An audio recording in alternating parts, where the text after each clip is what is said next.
umabot sa pagtanda, ikaw, aabot kaya sa pagtanda, yan yung malaking problema. Kaya magyayabang ako, matanda nga, pero kahit matanda na, mayroon pa rin ganito. Saka, bakit naman sasama loob ko pag sinabihan o matanda, magpapasalamat nga ako kasi lahat tayo gustong tumanda. Ang problema lang kung paano tayo tatanda. Kung ikaw, inis na inis ka sa pagtanda,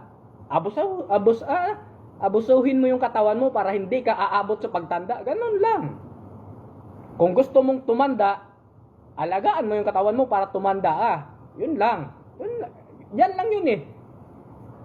Ako kahit sabihin mo pagsabihan mo ako ng 100 taon na yung itsura ko, sino ba namang ayaw doon sa aabot ng 100 taon?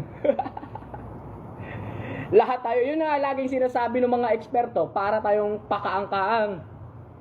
Tuwing birthday natin, dasal tayo ng dasal na sana madagdagan pa yung edad ko. Pero yung lifestyle mo, hindi mo binabago. Yung pag-iinom, pagpupuyat, ano pang mga walang kapararakan sa buhay.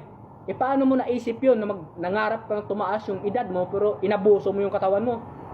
Hindi naka-align yung wishes mo or sa mga ginagawa mo sa buhay. Huwag pakaang-kaang.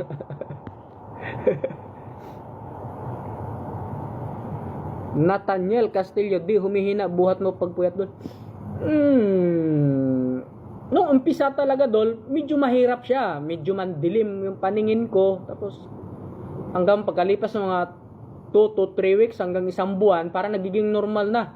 Pero di talaga siya ganun ka bigat yung makakaya ko kaysa nakakain, nakakatulog.